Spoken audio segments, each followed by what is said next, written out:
as we gather to lay to rest a dear friend, a kind of living historical archive, a great farmer, wonderful husband, and beloved father and grandfather.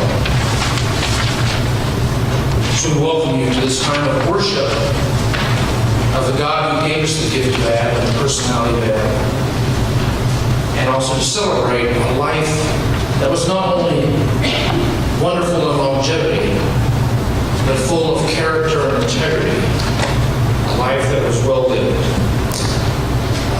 Let us pray. Our gracious Father, we thank you for the gift of Ab White. We thank you for his life, his personality, his character, his love for community, his devotion to his family, the way that he built up and encouraged and complimented and just graced the people he came in contact with. We ask you now to especially surround Andrea and Jack, John and David and their families as they walk through the valley of the shadow as they lay Dad and Grandpa to rest. We are grateful, Lord, that you give us assurance that somehow in your heart, which we call heaven, Ab is being taken care of. And we rejoice that he and Pauline are reunited in some mysterious way. And that there is a great party happening in your heart. Help us to trust your great love. Help us to trust Jesus in even days like today, as we have to say goodnight to our beloved. We ask this in Christ's name, who says, I go to prepare a place for you. Amen.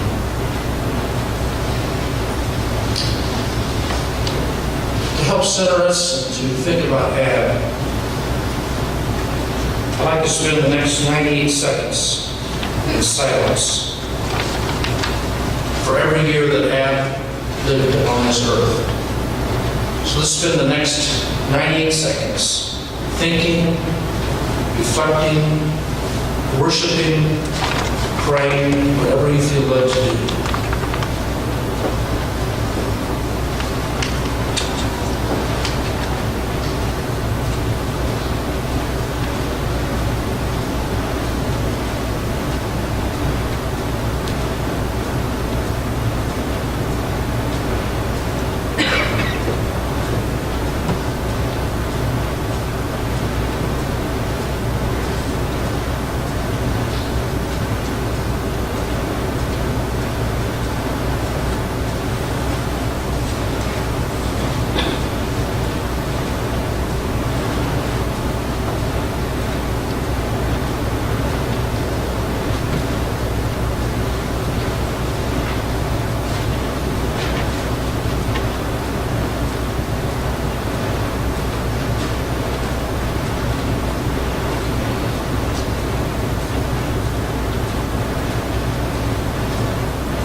And in the maddening maze of things and tossed by storm and flood,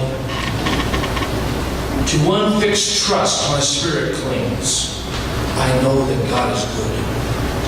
I long for household voices gone, for vanished smiles I long. But God hath led my dear ones on, and he can do no wrong. I know not what the future hath of marvel or surprise, assured alone that life and death his mercy underlies. And so beside the silent sea, I wait with muffled oar. No harm from him can come to me on ocean or on shore.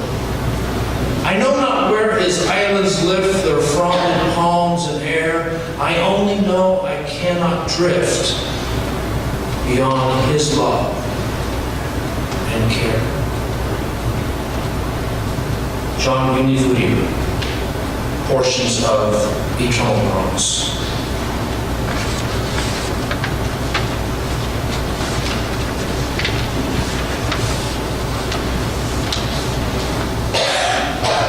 How are things in Providence? Well, that's what he would ask me when I came to see him down in Des Moines.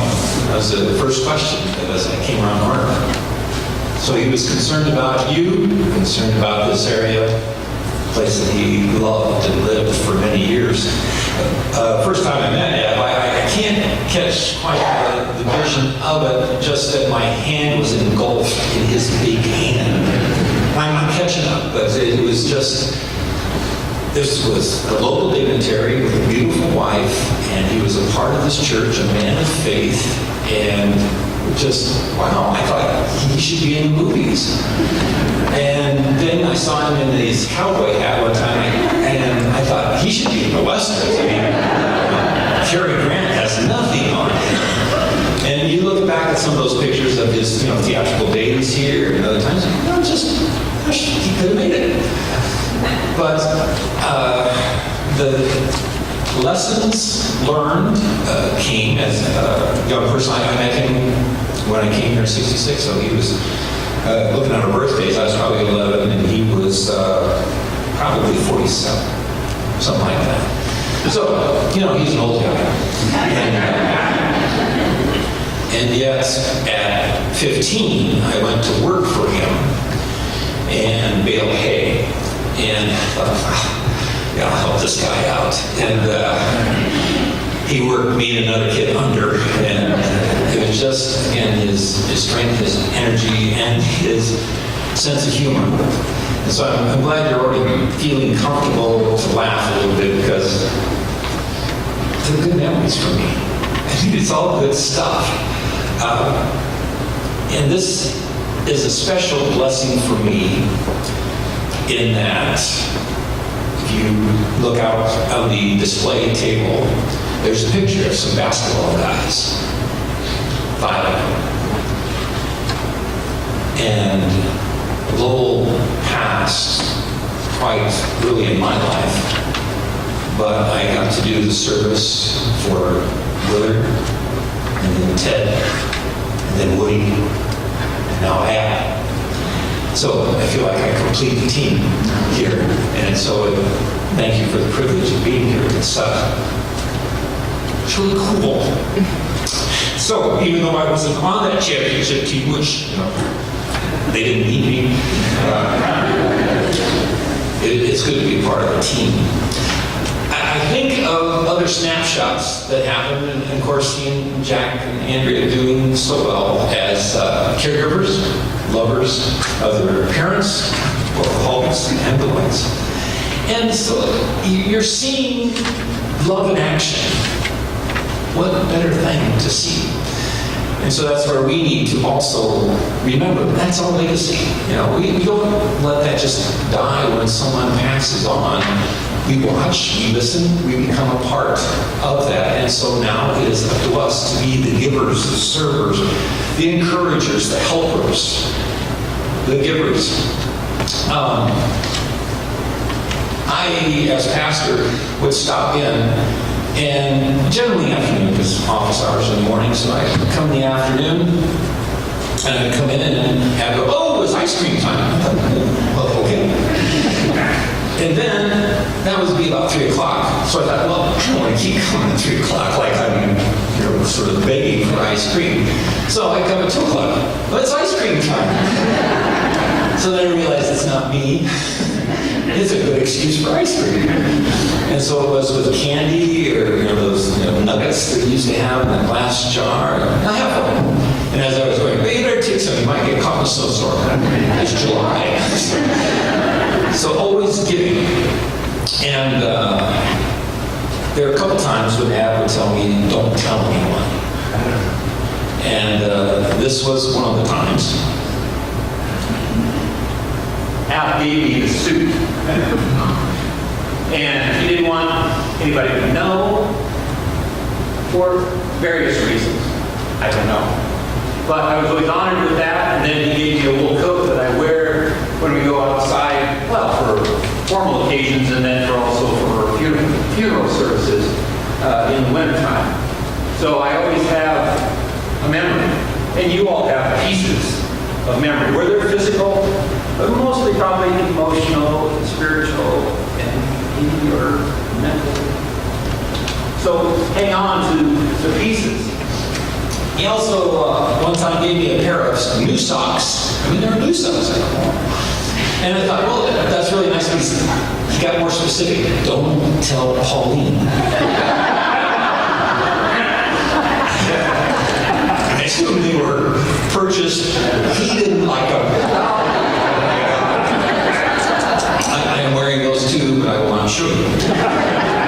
And that's kind of where it is as far as what he gave me with clothing.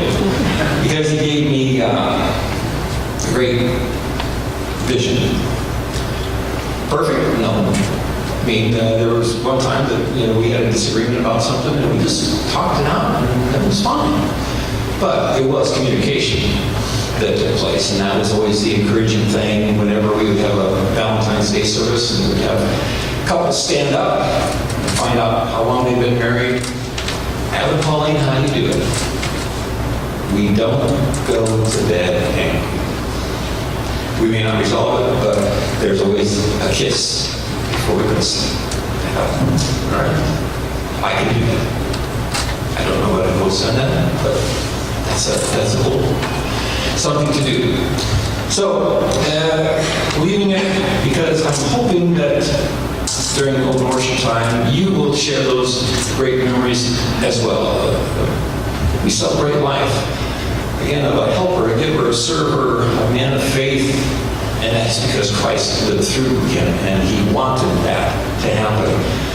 But I want to leave off with fun, because that was fun. And a good sense of humor, I'm always ready for a joke. And I think of one instance, and kind of narrowed it down, I'm pretty sure it was John. John was back, and Ab would do a grandfather's duty. He would spoil his guys with different activities and food and things, and came up, and it was to the hardware store, and I was working there, and I came out, and they had caught in a live trap this groundhog, which was not happy to be there. They were on their way to Honey Creek to release it. But just the look on John's face was, I'm with my grandpa, a dignitary of this community, and we just trapped ourselves a groundhog.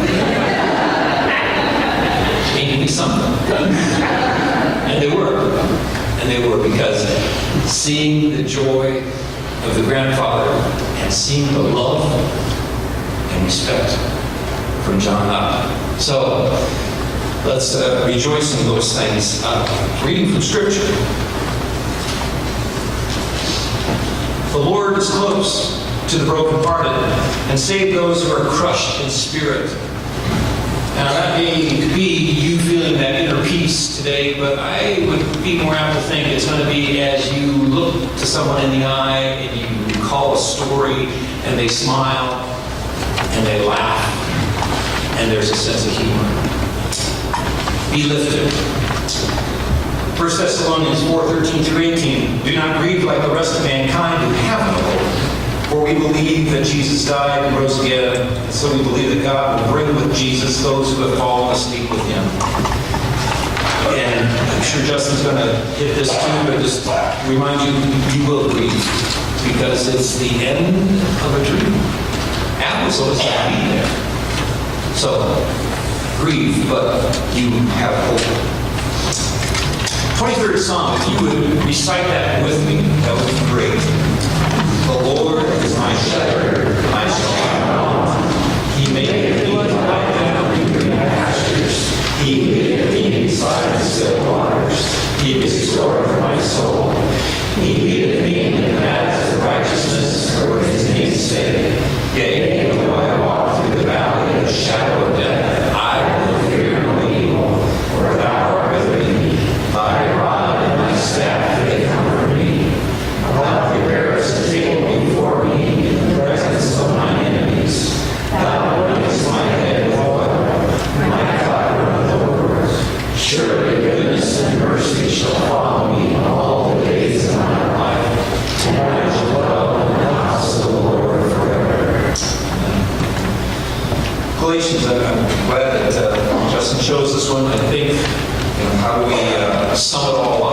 a sense, with the idea that Christ living through Adam is just as available for Christ to live through us.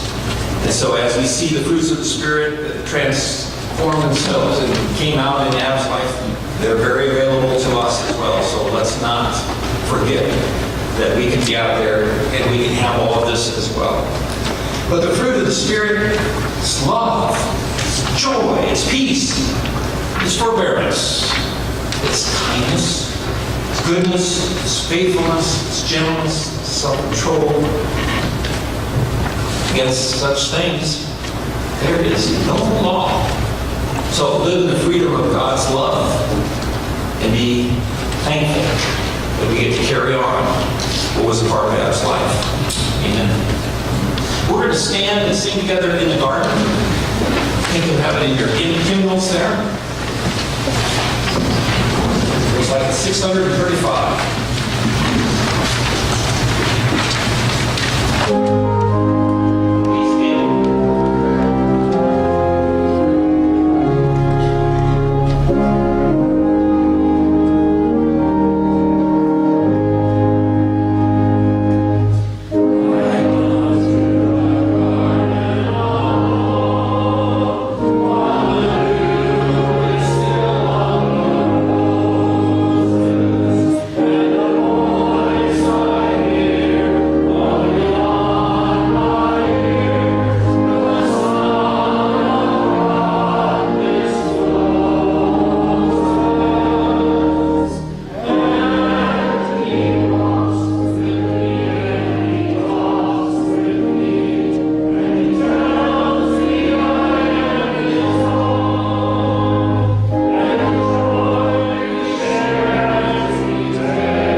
Well, I've had the joy, as Arlen has alluded to, and the privilege and the honor to be Ab's pastor for the past 7 years.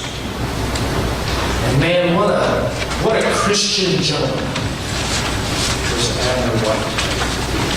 A Christian gentleman. Abner, now friends and family, if I get something incorrect, please wait till after the service to correct me. There's a lot of information here, lots of dates. Please correct me afterwards. I know you will. I say that because I had a person pray me during the funeral service once. I thought, wow, how inappropriate and embarrassing for both of us. So please hold off. Abner Bernard White was born in Marshall County, northwest of Bangor, on September 11th, 1918, to Elwood and Grace Moon White. Abner was greeted by an older sister, Lois, who was 4 years his senior. When he was 2, he had moved with his parents and sisters to the farm north of New Providence, where his mother was raised. Abner recalled visiting his grandfather, of whom he was named, Abner White, who was a recorded Friends minister. They visited them near Peyton, Iowa.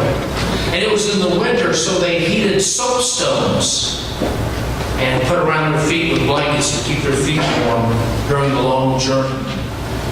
As a little boy, he used to play for hours with his nearby cousins. When he was a little older, Elwood gave him a litter of pigs so Abner could feed them out so he could have a little bit of money on his own. And he probably took his $40 and he placed it in the bank there at the four-way stop in New Providence. A few weeks later, his Uncle Pete came to the farm and talked about the financial breakdown of the country with Elwood and Abner. And Uncle Pete reassured Elwood and Ab that their money was safe in the bank.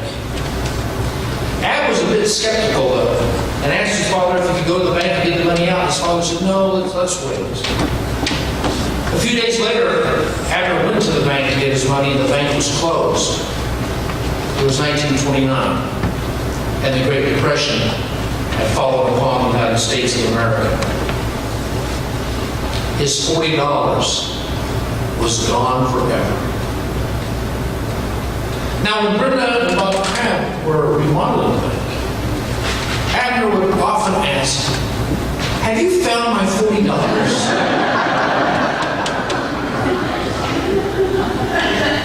Abner remembered George Campbell, the blacksmith of New Providence.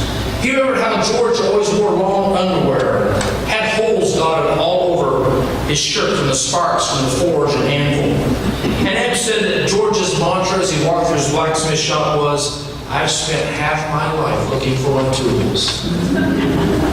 Ed recalled how his father would tie young horses to the four-plow team to train them on how to obey commands and pull. And as a little boy, Ed played and rode his pony. Once Ab went down to the hardware store here in Providence and he spied a red straw hat. And not long after that, Ab asked for the hat, and Elwood ended up buying this bright red straw hat for Ab. And Ab was as proud as a peacock with this red cowboy hat on. And he was out raking hay, and suddenly a gust of wind came up and blew the red hat, this new red hat, off his head. Abner laid down the leads, walked over to get his new hat, and the horses, realizing that there was nobody on the leads, took off to the barn. Now, when the dust had cleared, there were no longer any wheels on the rake. And the leads had gotten wrapped underneath the frame of the rake, and the horses had been pulled back so far they were sitting. I wonder what the good Quaker Elwood said.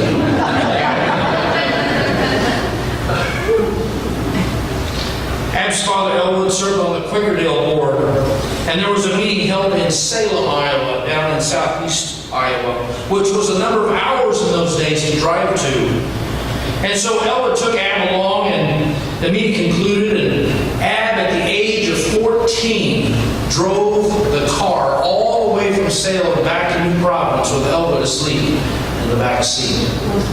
Except for a moment when Ab went down the steep hill and hit a railroad crossing. Elwood hit his head on the top of it. Ab loved feeding out cattle. He enjoyed it when it was time to take them to market. They would drive the cattle up the road, a long hill, load them on the Northwestern Railroad Company livestock cars, and Ab would ride in the caboose to Chicago to the Chicago stockyards to sell cattle. Ab told me once that he remembered seeing people on the train. I don't know whether they used their physical arm or they used some kind of mechanism. He told me their arm. They would go through Log Hill and hang out their arm and catch the mailbag off a hook as the train went through Log Hill.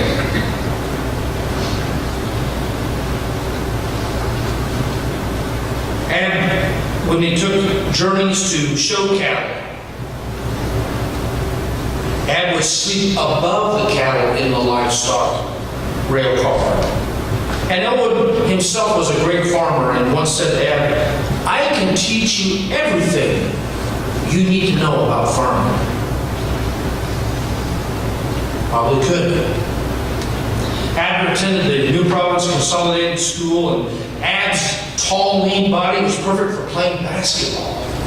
In 1930, during the Great Depression, New Providence was the great school champions of Hardin County, and there was Abner White on the team.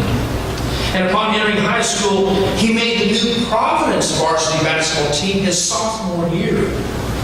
And the New Providence basketball team, well, it was kind of strapped for money. Ab told me they had 2 basketballs. One that was really worn that they used for practice, and a real nice ball they used for the games. And they practiced only 40 minutes per day.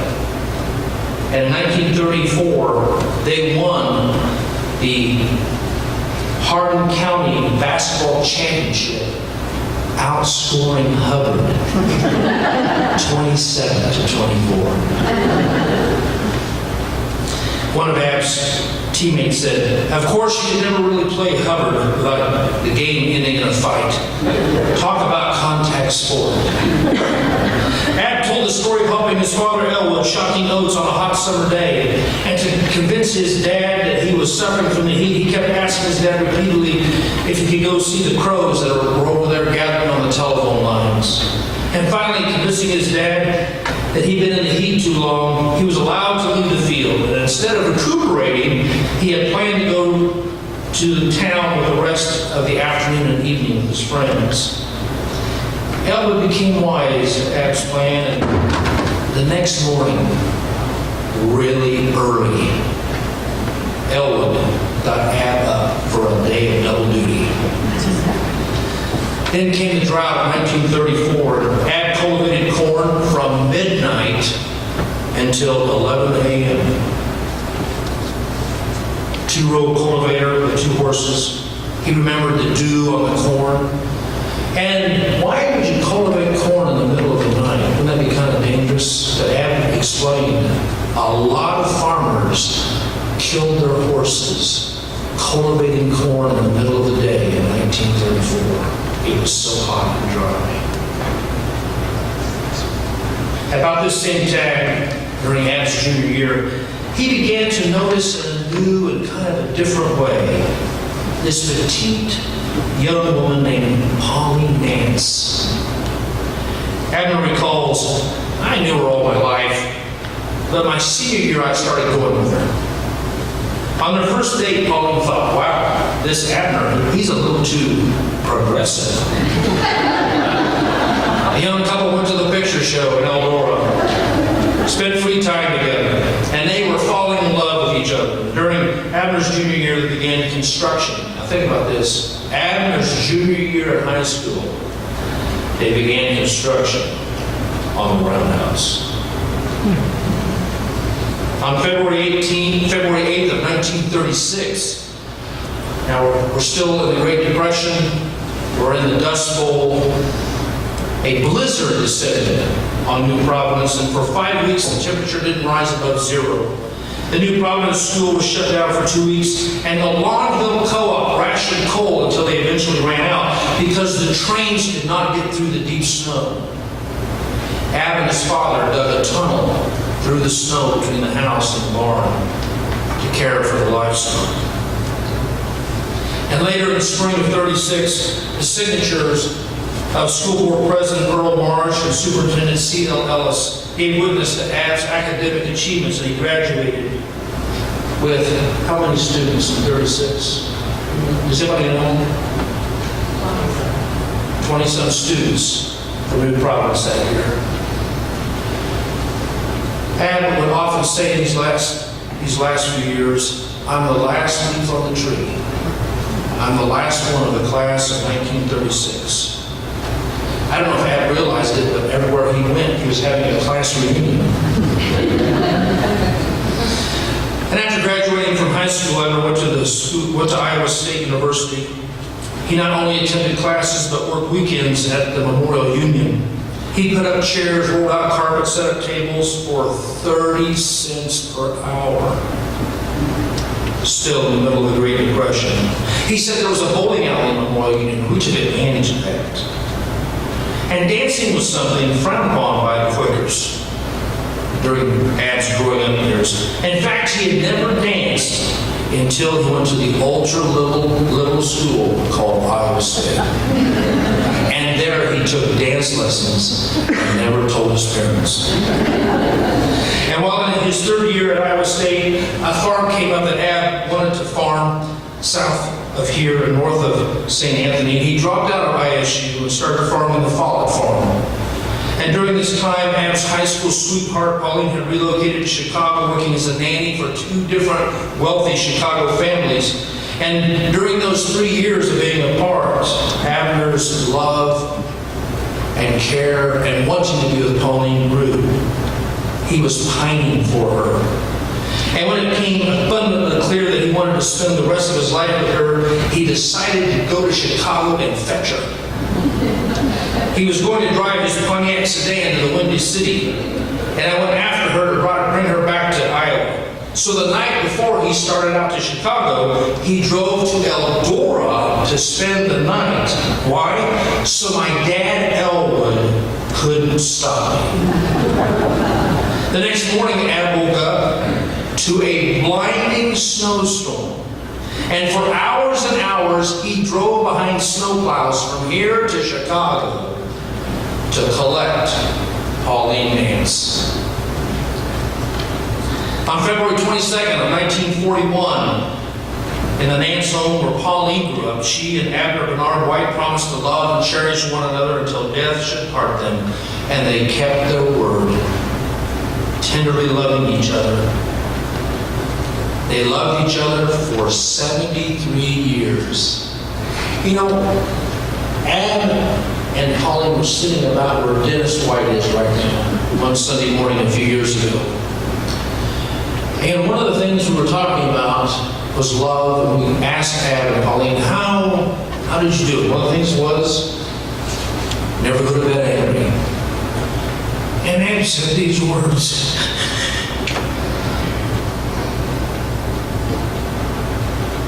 every time I came to the bedroom, the sheets were turned down for me. An invitation, the thoughtfulness, the love between those two. They fulfilled Jesus' mandate, love one another as I have loved you. And so Pauline and Abner set up housekeeping on the Follett farm, one of the Follett farms north of St. Anthony. And Abner fought the weather and the insects, and Pauline fought the mice. And Ab started farming with 4 horses, and his 2 favorite horses were Tom and Queen. He could plant 18 acres a day with his state-of-the-art 2-row check corn planter. Of course, those of you who know how those work, how the wire was thrown across the fields, 18 acres a day he could get in. Pauline settled into the hard work of a busy life of a farm wife, and she pumped water from the cistern and fixed meals and cleaned. She journeyed outdoors to use the facilities, which was quite a change from Chicago. But never a word of complaint from either one. In early April 1941, Mr. and Mrs. Abner White received a letter in the mail with a 3-cent first-class stamp. It was from their friend, C. Schmidt, who had relocated from the north side of Providence to Oak Park, Illinois. The letter was dated March 29th of 1941. It was a congratulations to Abner and Pauline concerning the recent marriage in late February. The note explains about a monogrammed gift which should arrive in 10 or so days. And then the topic of the letter changes. Mrs. Schmidt writes to Marlene, I suppose that you are about settled in your new home. Pauline, if you have any trouble with Abner, please let me know. I used to make him mine when he was a bit younger, and I'm sure I can still catch him and straighten him out if necessary. With best wishes for a long life of happiness together, affectionately, C. Schmidt. Abner recalled how Elwood and he were putting up 40 acres of oats during World War II that needed shock, and so Elwood arranged for some of the captured German soldiers imprisoned in Eldora to come out to the farm and help with the oats. And Ab stated that all the Germans were good workers except the one who could speak a little bit of English. The machine gun toting United States soldier who was accompanying the Germans was from Brooklyn, New York, and really wanted to run the AC tractor in the binder. And so Ab showed him how to do it. So he laid his machine gun on the belly mower of the AC and ran the AC tractor in the binder that day. Ab and Pauline's love created a child, Andrea Sue, born September 9th of 1944.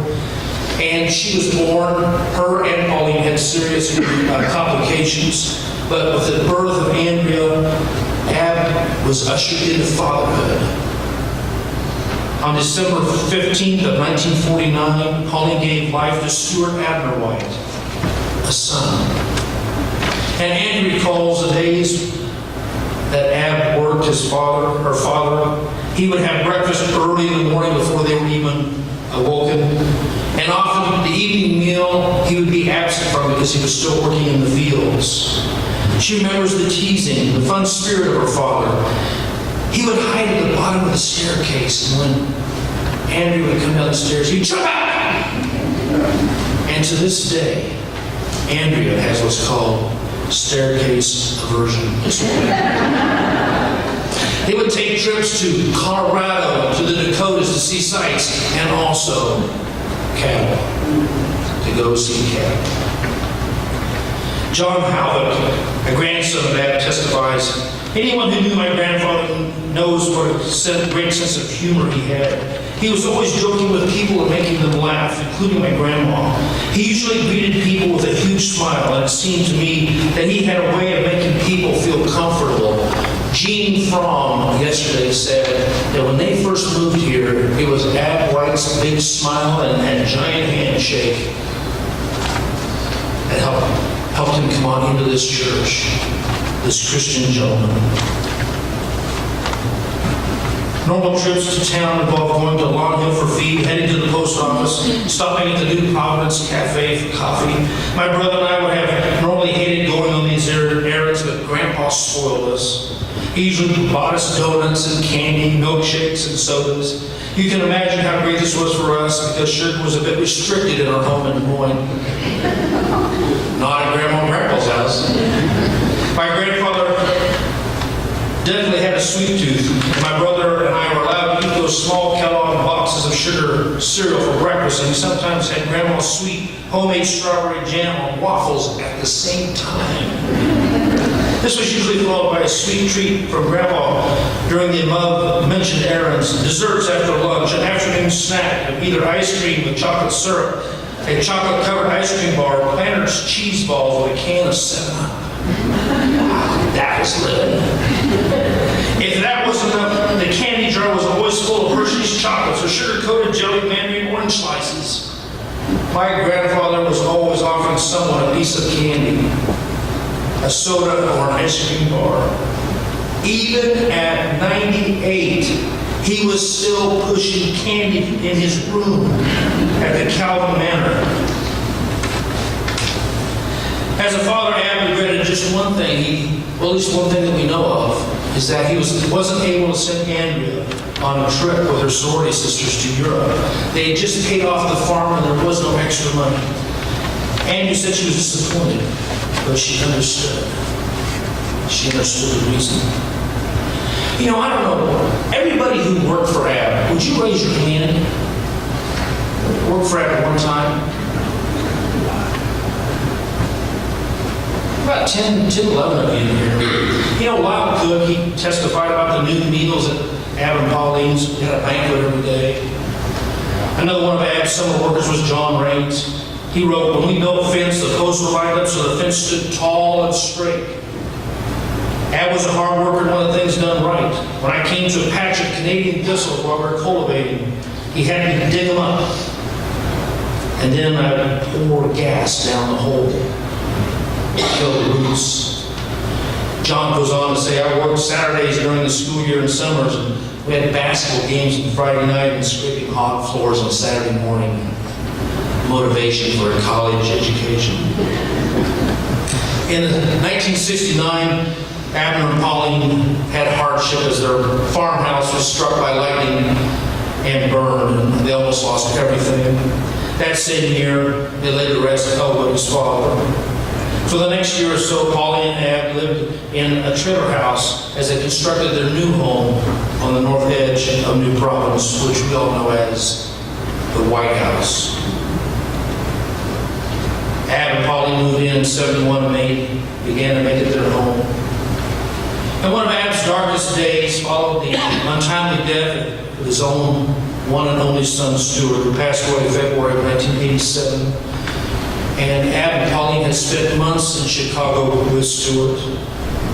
And so like his Lord Jesus, Ab was a man of suffering and familiar with pain. Ab's faith was deep and quiet. He served as a trustee for the church, which I believe was the Honey Creek Church. He was instrumental in getting running water into the church, to the restrooms and the kitchen. Make it your ambition to lead a quiet life, writes Paul. You should mind your own business and work with your hands, just as we told you, so that your daily life may win the respect of outsiders, and so that you will not be dependent on anyone. And that's the way it happened in his life. Ab's son-in-law Jack stated that Ab was always very supportive. He testified that there was no skinning, no gossip, not running other people down inside the four walls of Ab and Pauline's home. Moreover, that Ab was supportive of people who made mistakes, morally or otherwise. He supported people regardless of their choices. Generosity in every facet oozed out of Ab's spirit from God's Spirit.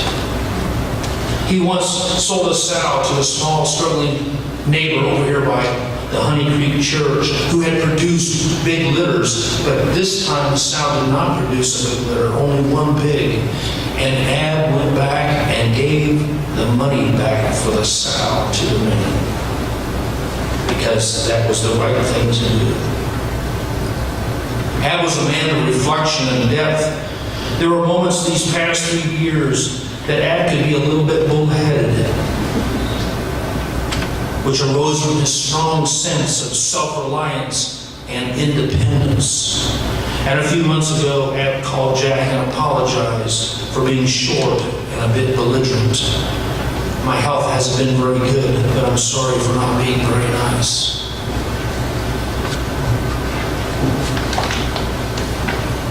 Who of us would do that?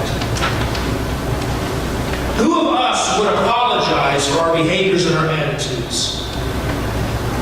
Ab was a person who wanted things right between himself and other people. He had the ministry of reconciliation ingrained in his heart. Whether it's about a pig, or whether it's about how he had treated his son-in-law a few times. I have said repeatedly, I'll say it now, we need 1,000 Ab lights in the county.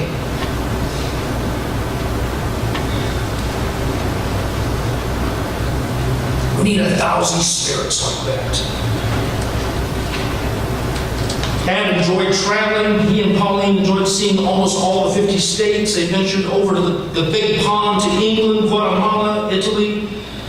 Remembering his and Pauline's roots, they often returned to North Carolina to contact and gather and reconnect with their ancestral family. John Hallback wrote that grandfather was an extremely hard worker. In later years, when I would visit Iowa, I would try to make him get up to the farm to help him get some small projects completed. And one that sticks out is me helping him split wood. He told me that he wanted to fill up a wagon in the barn with wood for the winter, or several winters. Together we went to pick up a hydraulic wood splitter from someone who worked at Quakerdale. It was a hot, sultry summer day, and I remember thinking that there was a big pile of wood to split, and I would need to work extra hard and fast to ensure that he wouldn't work too hard and overexert himself. Of course, John writes, this was an impossible task. I kept trying to take wood away from him or see if he could take a break in the shade. I remember asking him several times to go inside and rest for a while, which of course he refused to do. Then at some point in the afternoon, he stopped and pulled out a container of pills from his front pocket, and he told me, John, if something happens to me, put one of these nitroglycerin tablets under my tongue. I told him that I would not be doing any such thing. And that he needed to go inside immediately. I think we both stopped for about 10 minutes, and then we finished filling the entire wagon full of split wood. My grandfather was 91 at the time, or actually that day. Later on, as Ab's physical status began to decline, I went to visit him once, and he says, this weather makes me almost ambitious. And in July of 2011, when he and Marlene were still loving each other and at home and able to get about in the car, he said these words, I'm thankful we're together. I'm thankful we're home. I'm thankful we can be about. He lived out the mandate from the book of Galatians, and be thankful. John goes on to say, my grandpa was a very generous person, and many of us in this room can testify to that. I believe he felt bad for others when they were having a hard time, and I know that he tried to help people when he could. As long as I can remember, he always tried to slip us a bit of money. He never did it in a way to draw attention to himself or to show that he was well off. He just did it in a quiet, persistent way with a smile. Many unknown people were recipients of Ab's generosity and his genuine desire to help others. When Pauline got her hair fixed by Joni and Eldora, Ab would mosey up the street to the Ahoy Fountain. And there he had coffee and a cinnamon roll or a muffin. And he would tip those waitresses $5 for about $3 worth of food. And towards the end of that time period in his life, he tried to tip the waitresses a $20 bill and they refused. I don't know how Ab felt about that, but here's something we need to learn, and it's hard to learn, that when people want to give you something, you say thank you. So Ab tried to tip this waitress with an Andrew Jackson, and she wouldn't have it, and he got up and left. And later she's cleaning off the table, and there was the Andrew Jackson stuck in the napkin holder. He wanted to be helpful. And there was just a couple of sayings that we'll never forget that Ab said. Ice cream, you scream, we all scream for ice cream. And one that's kind of funny, she's got a pimple on her butt, but she's pretty.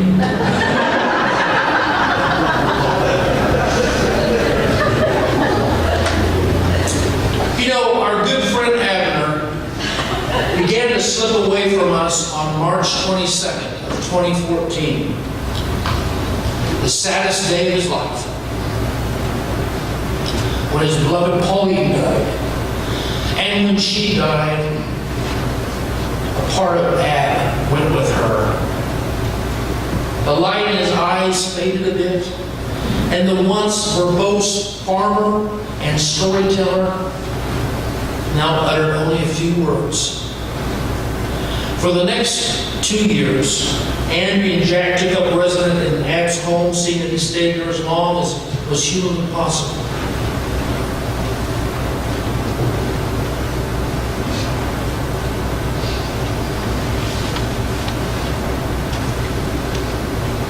On Wednesday at Des Moines, in Jack and Andrea's kitchen, I heard Andrea say to Jack, "Thank you for taking care of my dad."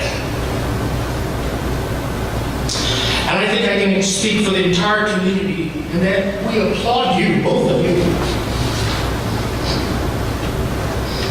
for the sacrifice of time and energy, the relationships you had to kind of set aside for those 2 years. I think we can hear Jesus say, "Well done, good and faithful servants. Enter into your master's joy."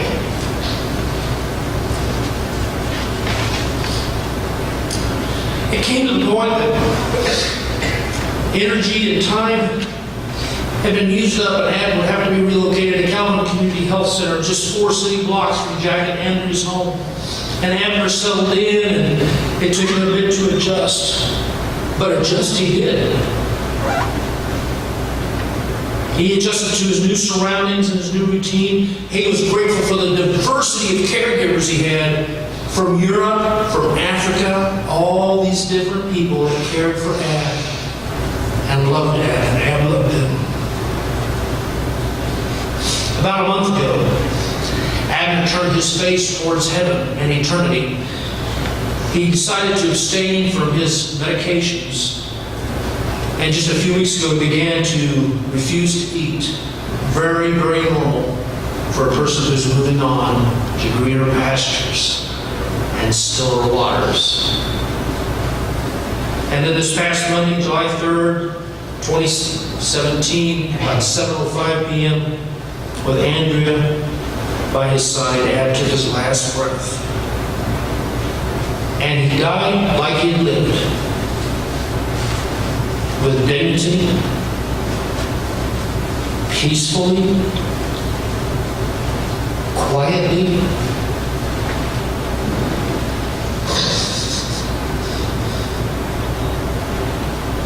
and with gratitude on his lips.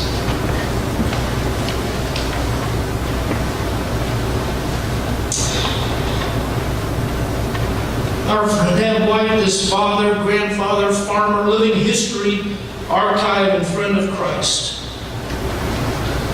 will be sorely and deeply missed. We thank you, Jesus, for Ab. For the next few moments, we'd like to open up, and if you'd like to share a story, a thought, or prayer, please feel at liberty to do so. If you'll just stand, our usher will bring you a handheld mic so that the others can hear you clearly. God bless you.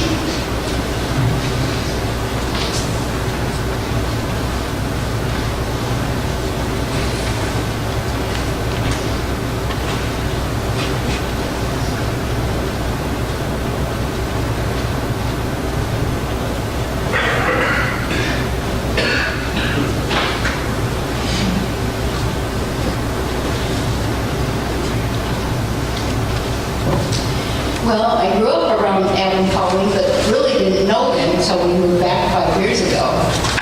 I remember one time coming back from Illinois to visit Mom and Judy and Deb. We were all together, and we'd gone over to Pizza Ranch to eat lunch after church, and we'd been giving Mom a hard time all weekend, and we went over and saw Pauline and Ab sitting there, and we said, "Oh, Ab, Mom's getting pretty tired of us, you know, I think she's going to send us away."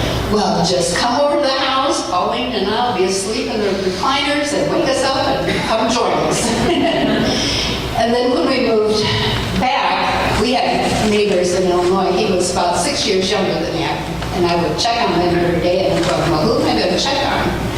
And I thought, I'm going to check on Ab and Pauline. And got to visit with them a lot, and was able to drive Ab and Pauline down to Dave and Nikki's wedding in Des Moines.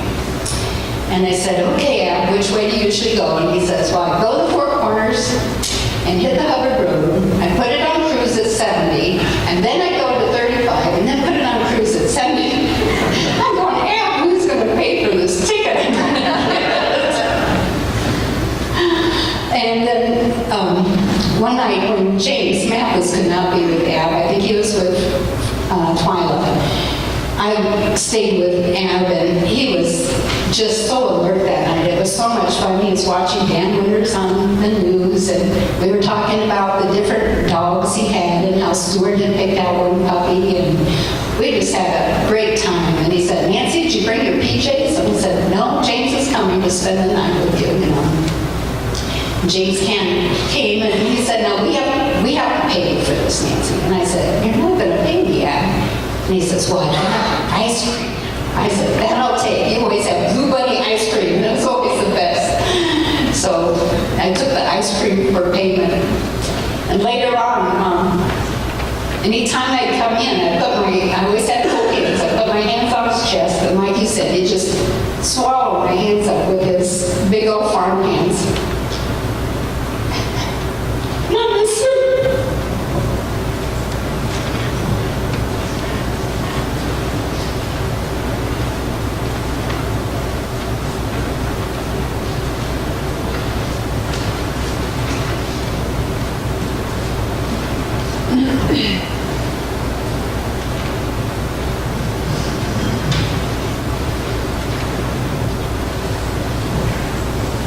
So good morning to everyone. My name's Kathy Hanford. Probably you know me as Kathy Beckmeyer, Lois Beckmeyer's granddaughter, and Ab's, Lois and Ab were brother and sister. So he would be my great uncle, and great he was, as I know you all know. I'm really privileged to be here. We live out in Boston. And I'm here with my husband and my brother. We're waving to you, in case you can't see them. And we are, he was so special to us. And he is probably the only man that I know. I don't know if there's anyone here that can do this, but he could wiggle his ears on command at any moment. And I just thought that was great as a kid, that somebody could do something like that. I tried it all these years and I still can't do it. So it was really a special talent that he had. We have a brother who is unable to be with us here today, and he's written something that I'd like to read on his behalf.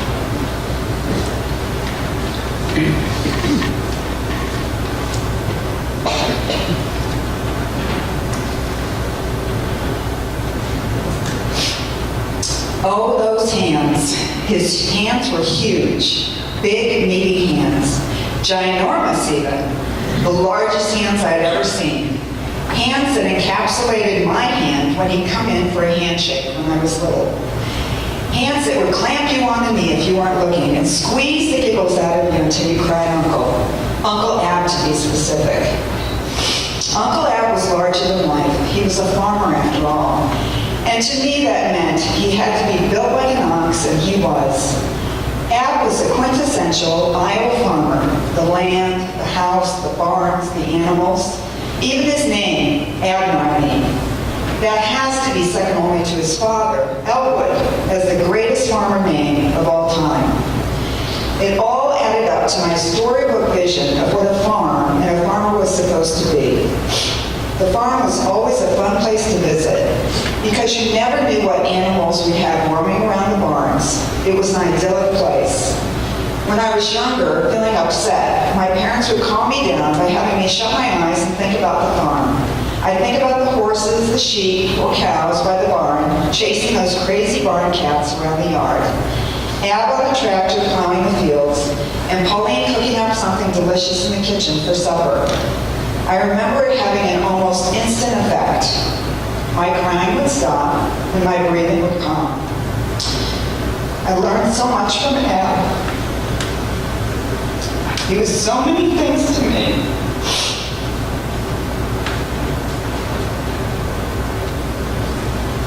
Most of all, He was humble and unselfish. So thank you, Ab. Thank you for sharing your dry humor, your knowledge. Thanks for giving me all those tractor rides. Thanks for your sensitivity to nature, for your respect I saw you give others. Thanks for letting me dig the fence post. Thank you for understanding when it was probably the hardest thing for you to understand. Thanks for sharing your strong work ethic. And thanks for those tremendous hands that made me all those knee clamps, tickled me and made me laugh until I yelled out loud, Uncle Ab. And in the future, as I've always done when I'm upset, I will think of you on that tractor, on that farm, and in an instant, everything will get better. Ab, I miss you.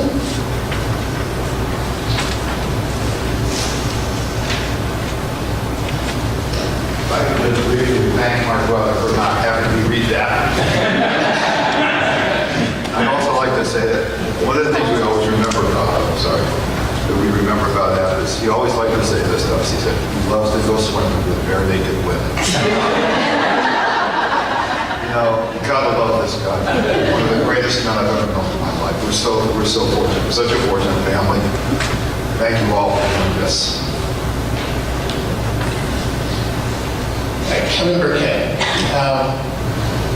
I had the privilege of marrying into the Marsh family, which I know that Abner knew from many, many years ago, starting with Earl, my wife's grandfather.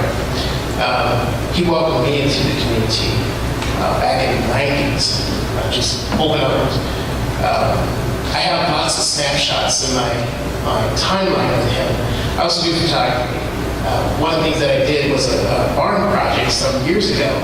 And I remember I was going around all of Hardin County taking these photos.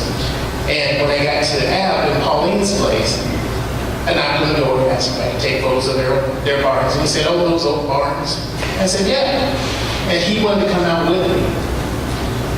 He loved those old barns. He would show me the cats that were running around and everything else.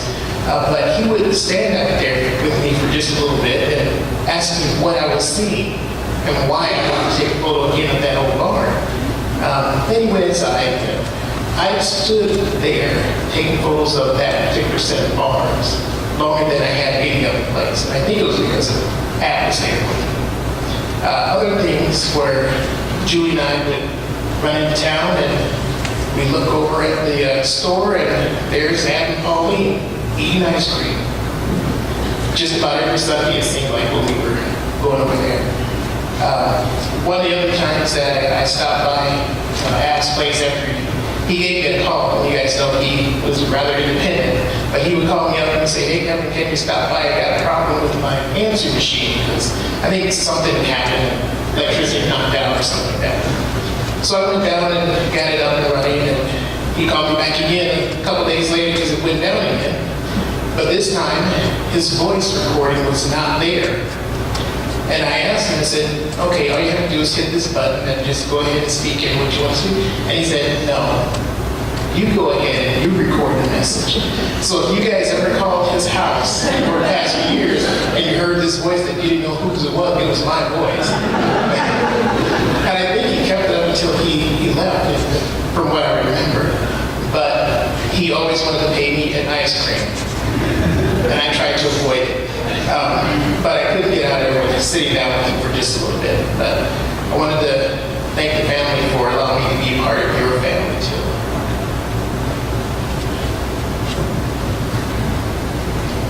My name is John Raines. I had a couple stories I thought maybe I'd share. Back to Honey Creek, where my family also attended, and the White family. We had Sunday school class parties, the adults parties, the kids were there. And one particular I remember was that we had a table set up, and there were two guys that would stand behind the table, and there were two bowls in front of each fellow. One bowl was empty, the other had cotton balls in it. And Ab was one of these guys, Ab, and I think it was Ted Cutler, the two I remember. They blindfolded and gave them a spatula, and their idea was they were supposed to scoop these, and they used to have big hands. With this spatula, they were scoop the cotton balls out of one bowl So here these big guys are blindfolded, and you can't tell if you got a cotton ball on a spatula. You know, it's really funny watching them. They be careful, you know, going over there. Nothing on their spatula, or it'd fall off the side. And I just have a mental image of watching those guys do that. These great big old hands like that had with that little spatula. Nothing on it. You'd be careful. And another one then, we had a church choir. That was back in this church then later on. Pauline sang in the choir. We decided to have an outing as a choir, just a fun outing. We went to Story City Happy Chef and just had dinner, just a nice outing, you know. So the spouses could come along, so Ab was along. And I remember sitting at the table with him, he and Pauline and Ann and I were there and some others. And while we were going along in the evening, he spoke to the waitress and he said, "Can you sing like a canary?" She looked at him, "No." "Well, I just wondered, do you have canary legs?" Was I supposed to be flattering or not? I wondered about that a lot. And the other thing I want to say is, I'm wearing his wingtip shoes that he gave me.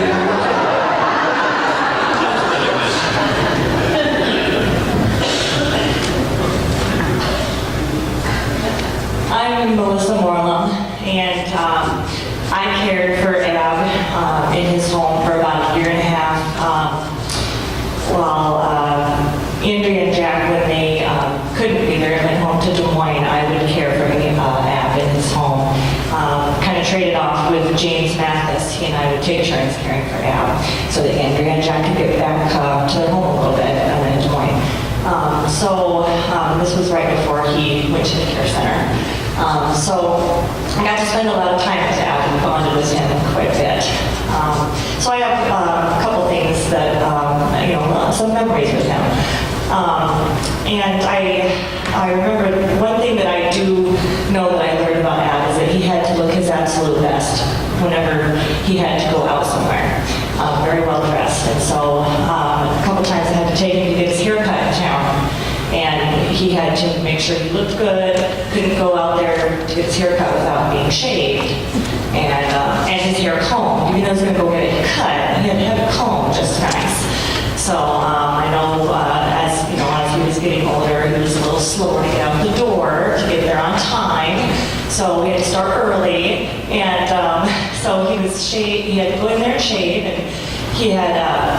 I just thought this was kind of funny. He had his face all full of shaving cream, and then for some reason at that point, New Providence had lost water at that moment. So he had his full face full of shaving cream, and all of a sudden he says, "There's no water."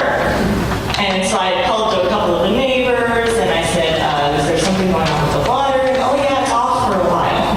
So here he is sitting in the bathroom full of shaving cream on his face, and so I told him, "You're going to have to just, wipe it off." "No, I'll wait." So he sat in the bathroom with shaving cream on his face for a while. I think probably 10 minutes he just sat there. And finally it did come on. Thankfully it wasn't longer than that. So I just thought that was kind of a funny story. He had to look his best. And then back to you guys were talking about the love for Pauline and Ab. And before I was caring for Ab, I actually cared for Pauline for about 7 months before she had passed also. And when they were both in the home, I do remember so much love that they had for each other. I know that when she would turn in for bed for the night, he would never go to bed himself before he would go into her bedroom and give her a kiss goodnight every night. And that was just so sweet. And then after, when I was caring for him in the home after she had passed, he would always pass through the kitchen on his way to the bathroom after she was gone, and there was a bulletin board in the kitchen, and it had all these pictures on it and pictures of her. And on his way to the bathroom, to the kitchen, he would never pass through there without kissing his hand and kissing her picture every time, and that just had my heart. So it was definitely love there, and just tears me up every time that he would do that. He would bring things.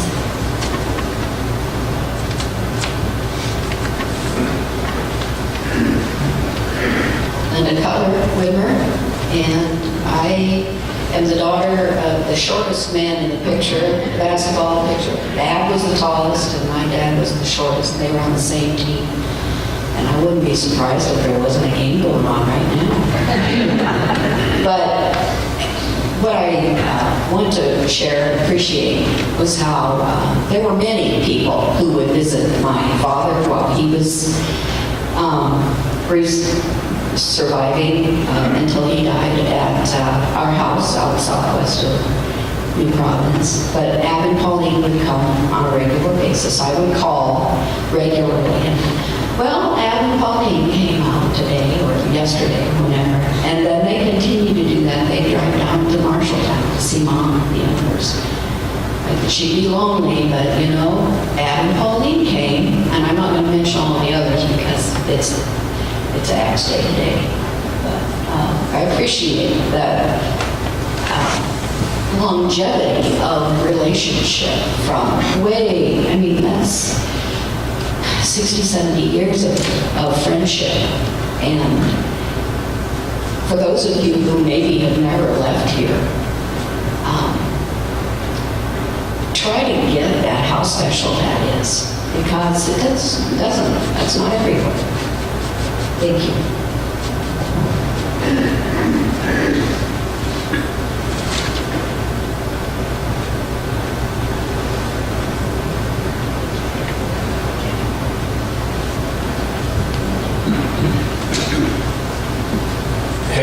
Has been in the main things said about having his interest in sports.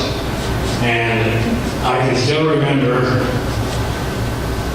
Ed White, where he's at, our biggest cheerleader, and we weren't very good, but he was our best cheerleader. And for many years, he was always in the same spot, on the right-hand side in the of the roundhouse. And Ed White, he enjoyed sports, and he was a cheerleader for the rest of us. A very good cheerleader.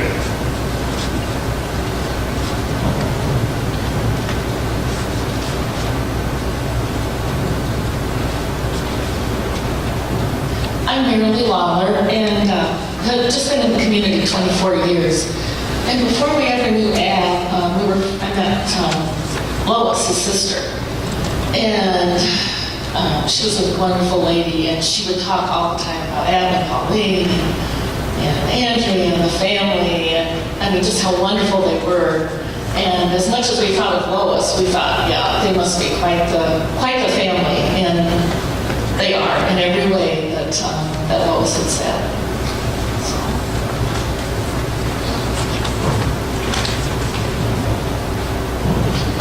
I'm Connie. Some of you don't know, most of you do know that I've kind of been known for cooking and baking over the years. That's one thing I can do out of all these things. One thing I can probably do okay. And I knew that. And I used to call, when Pauline was still alive, I would call and we would have, I would have extra casserole or something, and I'd say, I don't know if you and Pauline would eat this, but can I send some of this over for your meal? Oh, he said, we'll eat anything. And they always did, and they were always happy with that. Well, the last years that he was home, I got to spend some time with him every other weekend to give Andrea and Jack a little bit of a break. And the faces he made when he would come to the table, or when I would come in and especially let him know that I had brought him pecan rolls, or chicken and noodles, or some of his favorite things. And his grin, his smile, I'll never, ever forget the beautiful smile that he had on his face. And he was always so thankful for all the meals, for everything. And we talked about ice cream, but very seldom did he eat ice cream after his meals because he said, I just don't have room. And so we'd have to hold off on that ice cream some, but I just treasure the times I had with him, because he was a rare man. And yes, those hands, when I would help him to do things, I'd think, oh my goodness, they can just swallow up my hand, you know. And but there is no one better, and I've gotten to know a lot of the family through him, and I'm just so blessed and thankful.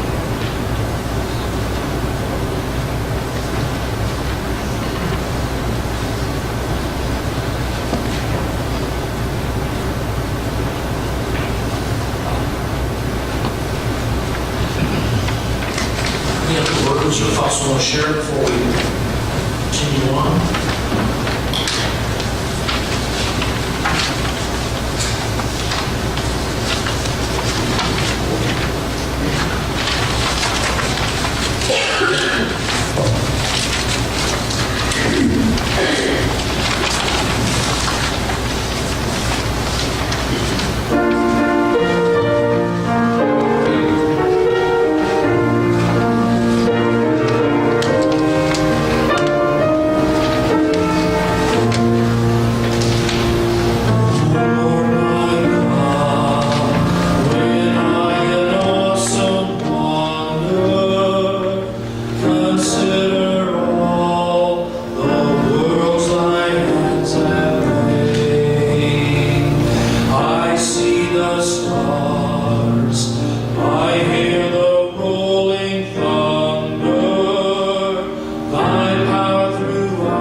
God is great.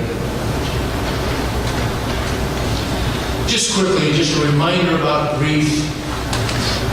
Make sure you walk through the valley of the shadow of death. Do not bypass it. Your grief is as individual as your snowflakes or fingerprints, so there's no reason to compare your grief to each other. You're all going to process the loss of Abner in your own way. Chronic guilt and shame are useless when it comes to grief. Do not shit on yourselves. I should have been there more. I should have done this. I should have. No. Like I said before, Jack and Andrew, you especially. Unbelievable.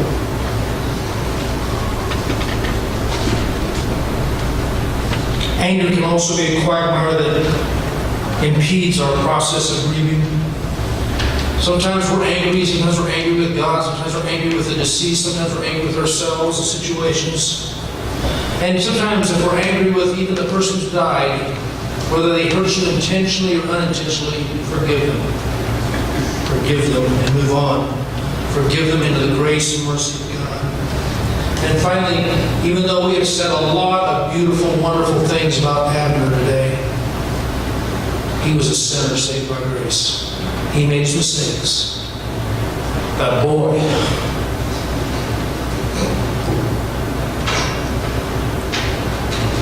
the good far outweighs the bad.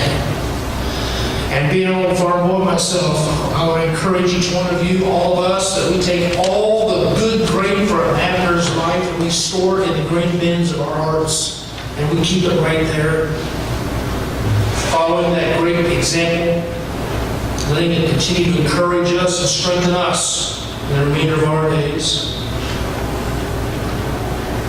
If we'll do those things, our grief will be healthy. It'll help us move on. For Abner, I don't like to speculate, and Quakers historically have not been speculators theologically. We don't like to do that because we don't know. But what we can say is that we can say with the Apostle Paul, who quotes the prophet Isaiah, no eye has seen, no ear has heard, no mind has conceived what God has prepared for those who love Him. In the story. Jesus says that He's the resurrection and the life, and the Greek tense of the verb means, I am right now resurrection and life. You don't have to wait till you die and float off to heaven. Right now is the capacity to have a new life, a different kind of life. And so for those of us who will walk through the valley of the shadow and not get bogged down, those who keep our eyes on the love of God and the love of family, if we'll listen to that good shepherd who wants to be heard in every heart, this Jesus, we can have that new life now. The life of love, the life of compassion, the life of justice, the life of peace, the life of generosity, the life of kindness, the fruit of the Spirit. Eternal God, we have come before you with thanksgiving for the gift of our great friend Abner. Great Shepherd, guide us through the terrain of this dark valley to greener pastures of life and love. And Holy Spirit, abide in us and in all our tomorrows, teaching us through every memory of this gracious husband, this devoted father, this farmer, and our good friend. And precious Lord, may we know that earth has no sorrow that your presence cannot eventually heal. The Lord is trustworthy. Amen. Amen. Arlen will lead us in a benediction. And after that benediction, we can actually have you rise for the benediction. We will begin singing I'll Fly Away. And after we sing the first verse, family, we will follow myself and the casket out. Oh, excuse me. Andrew wants to say a few more words.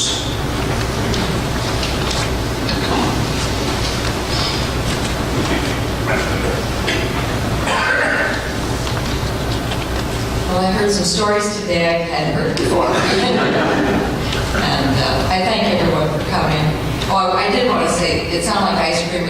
support in my family it was. And one of my favorite memories is as a child riding to town in the pickup with my dad, and we'd always stop on the way home at Clint Barnes Station for an ice cream cone. I think they only had vanilla as I remember, but anyway, that's what I always had, and I think it was about a nickel. But that's a figure from too. And I just want to thank everybody for coming, and my relatives who came from far away, and many who traveled several miles. And thank you for being so good to my parents, especially as they aged and could not get out as much, and treated them with respect and love, and welcoming Jack and I back to the community, and made it a pleasant time for us to be here with you. So it was very special to me. So I just wanted to say thank you, and please stay for lunch, because I know there's a lot of food back there, and so I hope you'll stay and have lunch with us. Thank you.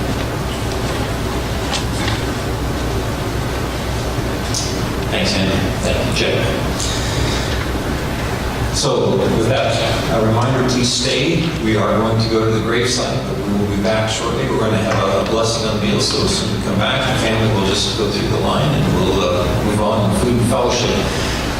Please. Yes. Arlen, I got a little announcement to make. Well, good. I'm sorry. We just went out to start the cars when it cooled down, or when the trucks in the cemetery. For some reason, I don't know why the funeral was supposed to start. I just don't have a clue. It turns over and it just won't fire. So I was wondering if we could have our lunch first while we make arrangements to get the casket to the cemetery. If the ladies are okay with that, we're really okay with that. Sorry, I just don't have even an explanation of why it happened. But it was one of those things. I'm glad we found it before we had everybody outside. Okay. Thank you. Well, we are going to bless the meal right now. We're going to go there. All right. So let's join together in prayer.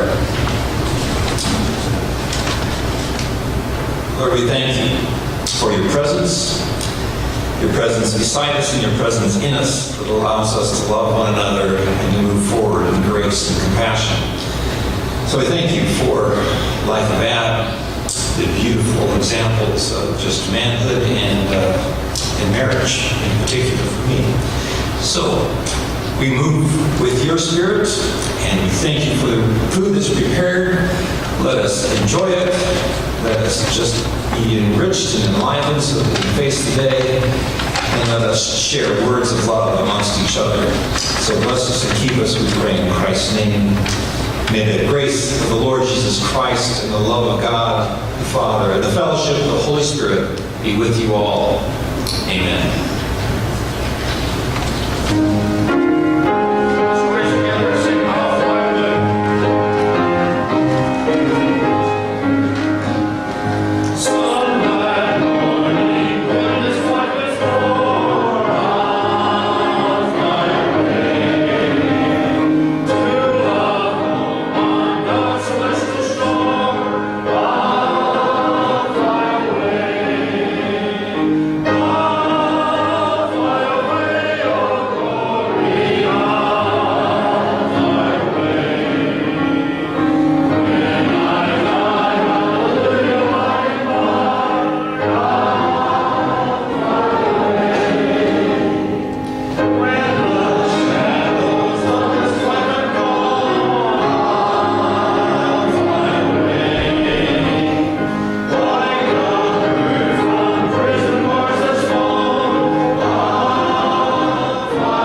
certainly sit down or we can be released, so thank you.